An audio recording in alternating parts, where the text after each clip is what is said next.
Hey, I saw something really neat that I just wanted to report to you. And this is from some archaeologists that come out of South Jordan, Utah. And they've been excavating in Israel.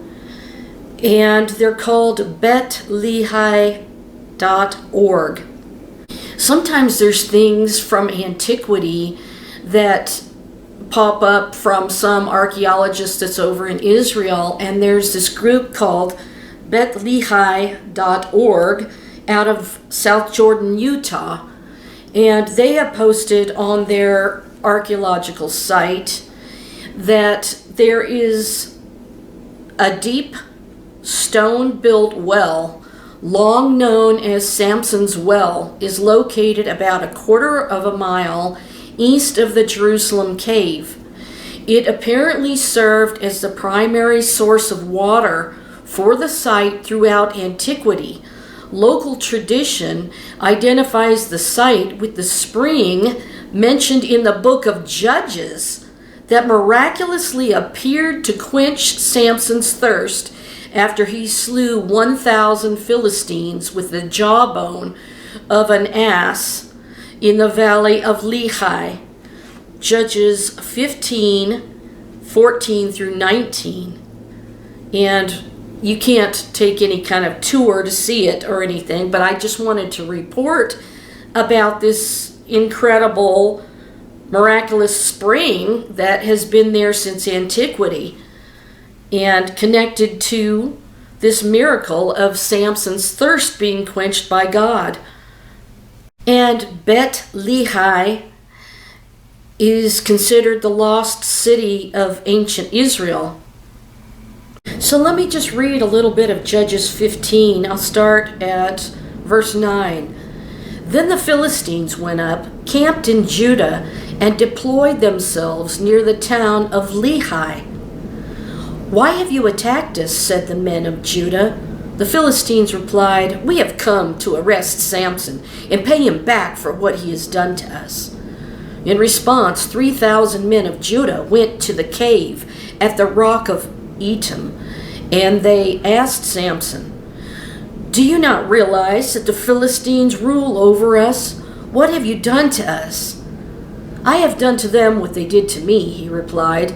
But they said to him, "We have come down to arrest you and hand you over to the Philistines." And Samson replied, "Swear to me that you will not kill me yourselves." "No," they answered, "we will not kill you, but we will tie you up securely and hand you over to them."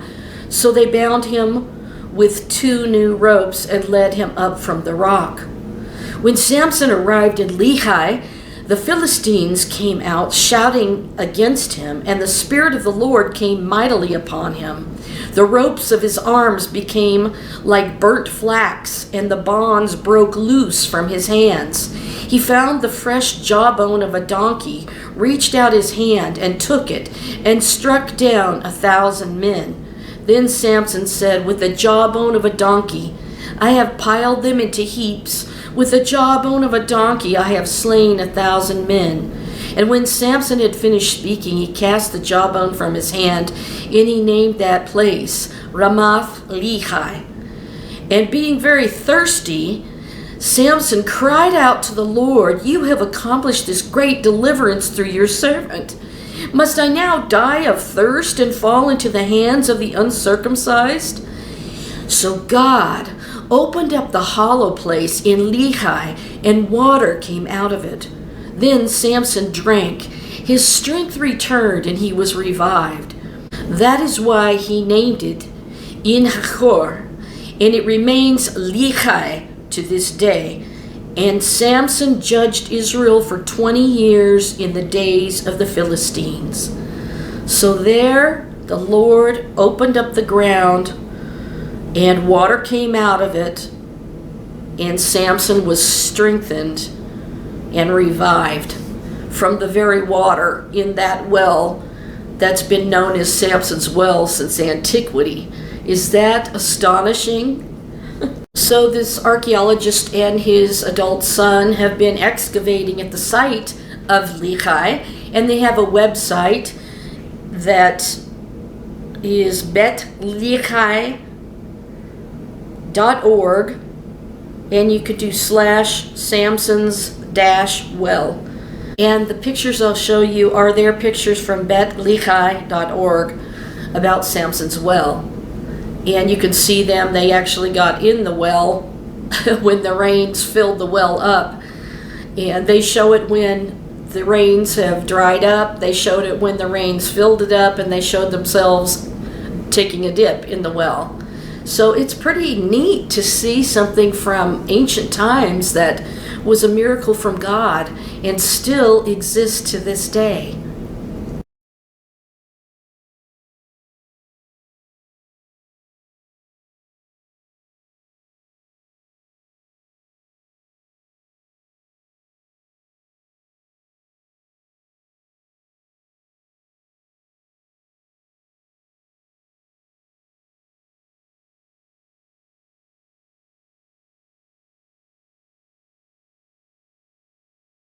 It's kind of neat, not with the well, but with some of the other discoveries that this archaeologist group made.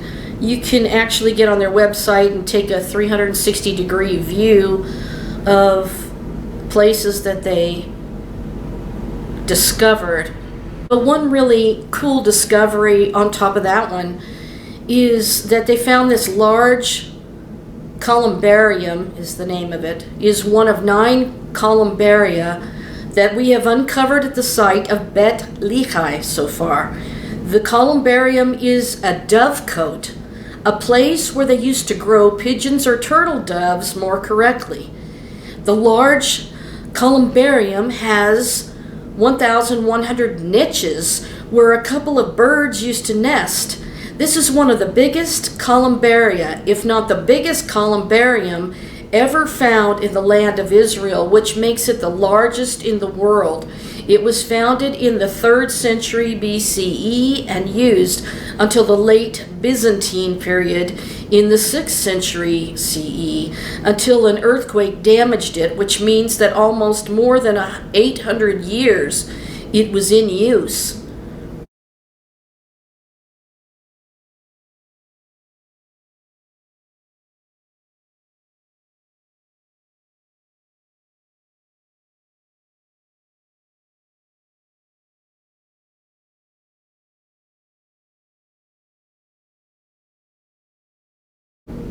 The largest columbarium this far discovered at Beit Lehi was discovered by accident. While exploring the site, the excavators came across a tunnel opening, another hiding tunnel from the Bar Kokhba revolt, that twisted its way narrowly for quite a while in pitch darkness and subsequently led into the columbarium.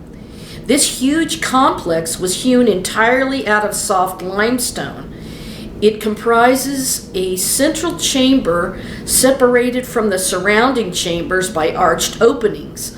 All but the western chamber feature hundreds of triangular niches that housed doves, my favorite sweet birds that are in my book from my house, that they were sitting on the peak of the roof kissing. It was awesome. 4 circular hewn shafts in the ceiling of the columbarium would have let in light and air and allowed the doves to come and go as they pleased. The shafts also featured small niches that enabled workers to climb up and down. When the columbarium went out of use, the shafts were sealed by massive stone slabs. Upon the columbarium's completion, the original entrance was sealed with stone slabs to prevent a massive exodus of doves.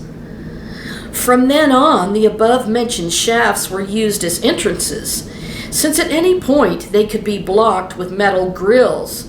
The original entrance was a shallow, finely hewn rectangular shaft.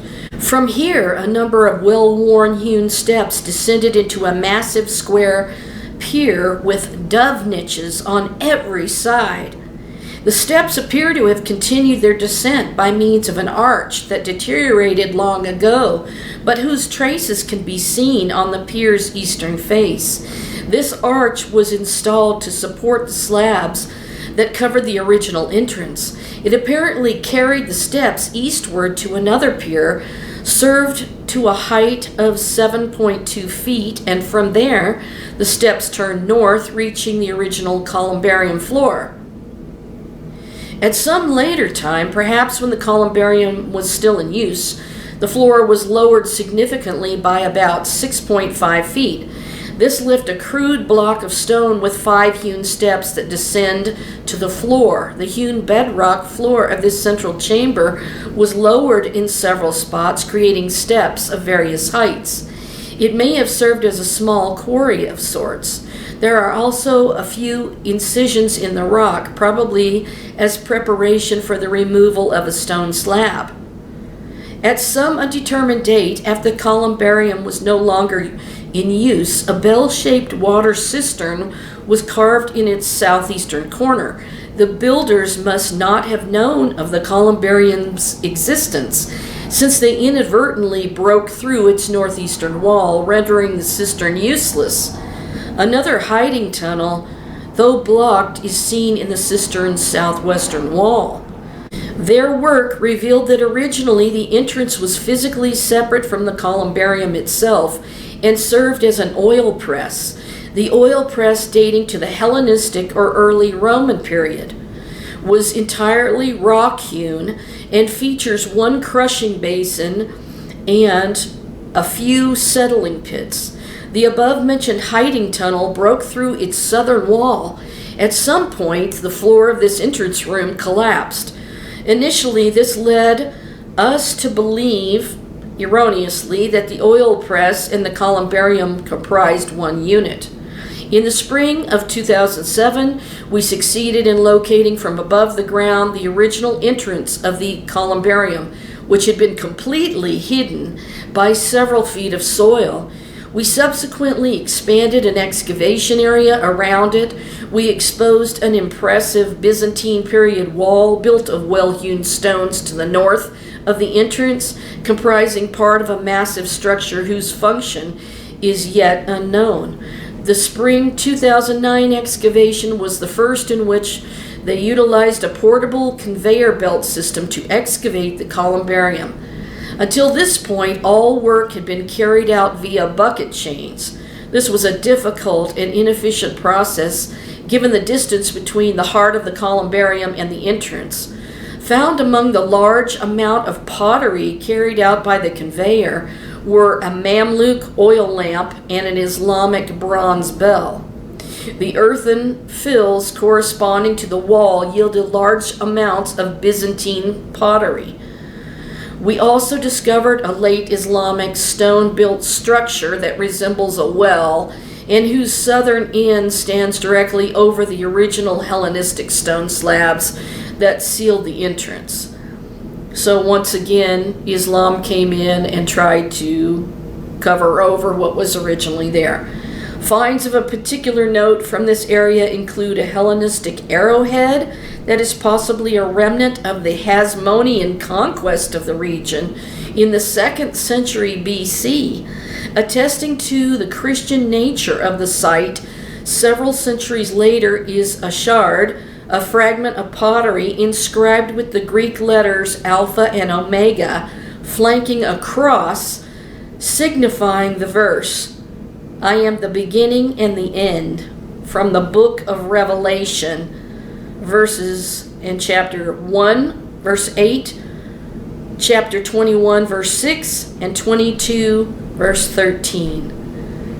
I am the beginning and the end, the Alpha and Omega. Now they have a picture here where it shows the dove niches that were kind of sealed up, and this was prior to the excavation in their photographs that they show on the site.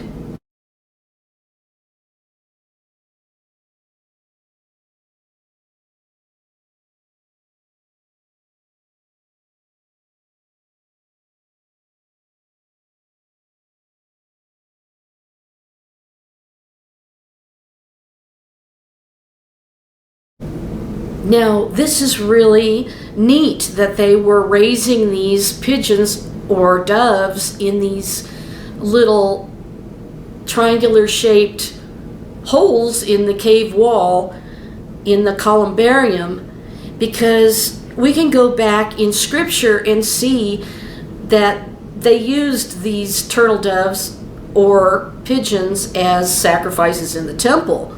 And so this was going on for centuries. But what's really neat is in Luke 2, verse 21, it's talking about after the birth of Jesus, when they went to have him circumcised at the temple. It says in verse 21, "And when 8 days were accomplished for the circumcising of the child, his name was called Yeshua." That's Hebrew, translated into Jesus later, "which was so named of the angel before he was conceived in the womb. And when the days of her purification according to the law of Moses were accomplished, they brought him to Jerusalem to present him to the Lord. As it is written in the law of the Lord, every male that openeth the womb shall be called holy to the Lord. And to offer a sacrifice according to that which is said in the law of the Lord, a pair of turtle doves or 2 young pigeons." Is it possible that those birds could have come out of that dovecote, that columbarium? Because it was existing all of those centuries. And I just think that's really amazing. One of the things that's interesting about that is he was circumcised on the 8th day. And if you go back to Leviticus, in Leviticus 12:8, it says, "But if she cannot afford a lamb, she is to bring 2 doves or 2 young pigeons, one for a burnt offering and the other for a sin offering. In this way the priest will make atonement for her, and she will be clean." So Leviticus 15:29 says, "The 8th day she must take 2 doves or 2 young pigeons and bring them to the priest at the entrance to the tent of meeting." Numbers 6:10 says, "Then on the 8th day they must bring 2 doves or 2 young pigeons to the priest at the entrance to the tent of meeting." Leviticus 5:11 says, "But if he be not able to bring 2 turtle doves or 2 young pigeons, then he that sinned shall bring for his offering the 10th part of an ephah of fine flour for a sin offering. He shall put no oil upon it, neither shall he put any frankincense thereon, for it is a sin offering." And remember, I did the video recently about the frankincense, and I was talking about how, in my book I described how you cut the bark and make it bleed, so to speak, and the sap comes out, and they represent the tears of people. And this is offered as an offering to God on the golden altar of incense and represents the tears that you cry. And this is what I realized was when Zechariah was in the temple offering the incense upon that altar, it was representing the tears that he had no child, that his wife Elizabeth was barren. But the angel appeared on the right side of the incense altar and told him not to be afraid, and told him that he would have a son, and he was to call his name John. And when he came out, he couldn't speak because he didn't believe the message from the angel, and he couldn't speak until John the Baptist was born. And he was the forerunner to prepare the people of Israel for the coming of the Mashiach, the Messiah of Israel, which was Yeshua, Jesus. It's kind of interesting that there were 2 birds that were to be offered. And if you go to Matthew 18:16, it says, "But if they will not listen, take 1 or 2 others along, so that every matter may be established by the testimony of 2 or 3 witnesses." So these wonderful doves that were offered were to be a witness to the 8th day circumcision of the Messiah. If we go to Leviticus 1:14, it says, "If the offering to the Lord is a burnt offering of birds, you are to offer a dove or a young pigeon." Now, this is just so parallel to the passage in Luke 2 about Mary and her purification time being over with for her firstborn son, which was the Messiah, by the miracle of the Holy Spirit overshadowing her. Leviticus 12:6 states, when the days of her purification for a son or daughter are over, she is to bring to the priest at the entrance to the tent of meeting a year-old lamb for a burnt offering and a young pigeon or a dove for a sin offering. So Messiah was the lamb, and they brought the 2 young turtle doves as the offering. Genesis 15:10 even mentions the birds. Then he brought all these to him and cut them in 2 down the middle and placed each piece opposite the other. But he did not cut the birds in 2. Thank God. It's interesting, in Genesis 15:9 it says, and the Lord said to him, bring me a heifer, a goat, and a ram, each 3 years old, along with a turtle dove and a young pigeon. Interesting that the Messiah was in the tomb 3 days and 3 nights. As you know, when I was home before my mom passed away, we had these incredible Eurasian ringneck doves. They're quite large. They are about the size of a blue jay, maybe a little bit bigger. And the turtle doves are smaller doves, and we had some of them come to the yard too, but we just had them nesting in our yard. They laid eggs. I made a video about them nesting.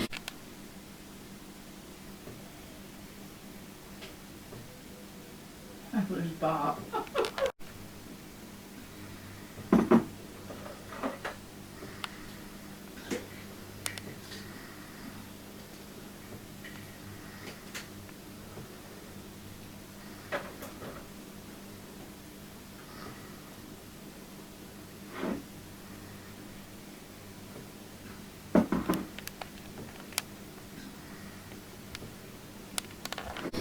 A few months before my mother passed, 2 doves nested across from our living room window, across the front porch in this, it's the oldest known living tree, and it's called a bristlecone pine, and it grows very, very slowly, and it's very unusual, and it smells wonderful, but it takes something like 30 years before it develops pine cones that have the seeds in them to grow another tree.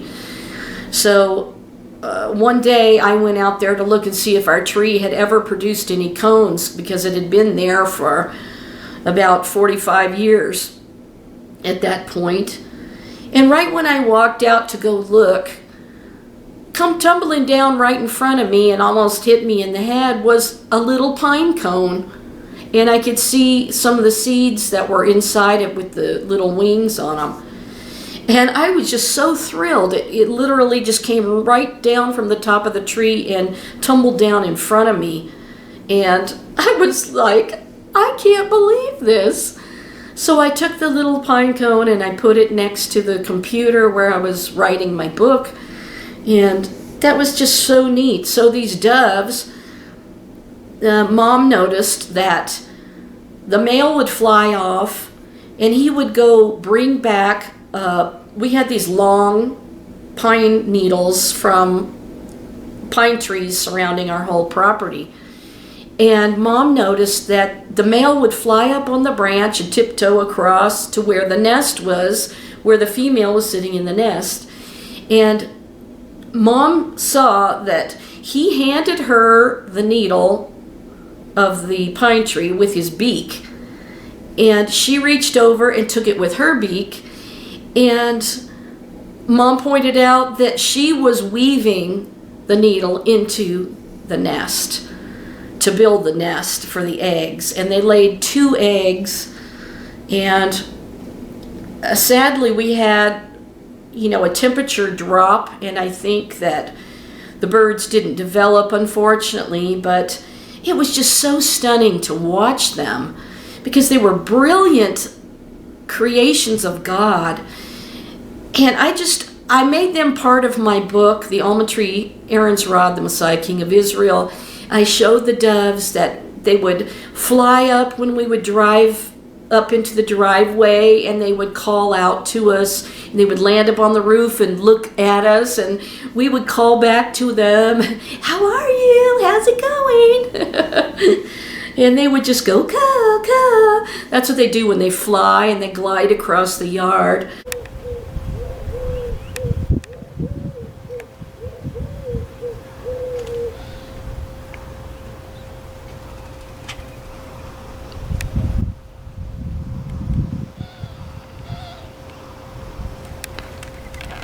And then when they're sitting in the nest, they do the cooing sound. So it's kind of like, that's just a little dove rendition for you. But they were just wonderful. And, you know, I fed them seeds. And then when I was writing the book, this whole flock came, and they were just like underneath the crabapple tree where I used to build my sukkah for the Feast of Tabernacles, just for fun and to hang out there in sort of a temporary shelter. You know, Mom and I would go eat out there and read and do things like that. So the doves just mean so much to me. And as you know, when I came to the hotel after my mom passed away and the house was sold and everything, there were no birds here. It was so strange. And then all of a sudden on Passover, I opened up the curtain. I had just jumped up early in the morning, opened the curtain, and a dove flew over. The same type of dove flew over from my window over to the roof across from me. And she sat on the top of the peak of the roof, right where I could see her and film her. And then the male flew across. I didn't know he was right above me, but he was from my roof, flew over so I could see them, and he tiptoed up the roof, and then he went walking over to her, and they did this little nuzzle thing. When I was at home, this one day we had a pure white dove that came into the yard, and she was so tame, and I believe that she was some sort of release type of dove. But my other doves were wild, and they would always, you know, take care of me. If I would come into the yard with some maintenance guy or whatever, she would swoop really low and call out like, "Are you all right? Caw, caw, is everything okay?" And just so wonderful, so brilliant. And I just have so many lovely blessings and memories from God there. And so they were a feature in part of my book. And they were just wonderful. So it was such a blessing when the doves landed here. Also, when I rented that townhouse for 10 months, when I was moving out of Mom's, one day I just had a pair of doves flew up onto my roof, and they did this little tumbling action. I guess it was their mating dance or whatever. But it was so incredible.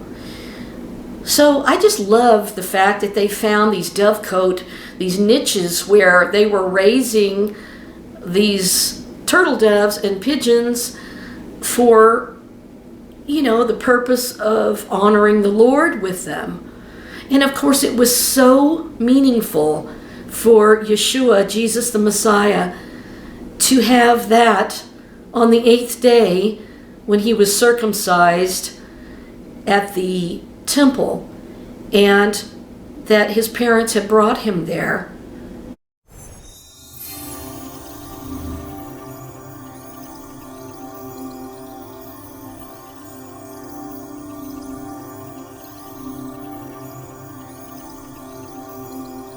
And you know, sometimes they talk about the top of the Ark of the Covenant, you know, where it has the cherubim.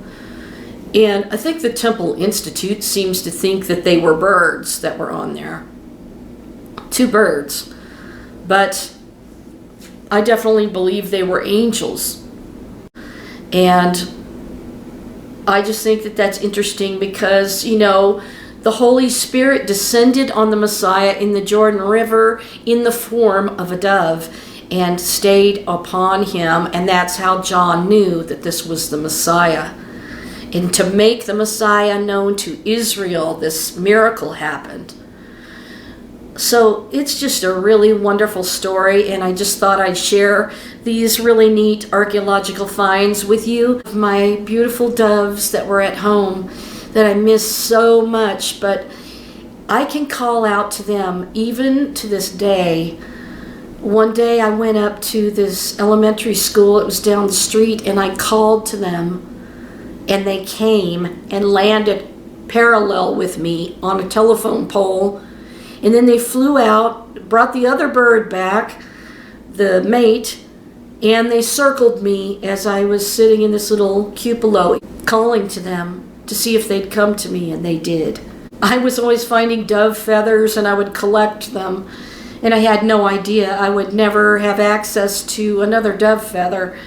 So I keep one in my car, and I always kiss it and ask God to bless my girls, is what I called them, but I know some of them were males.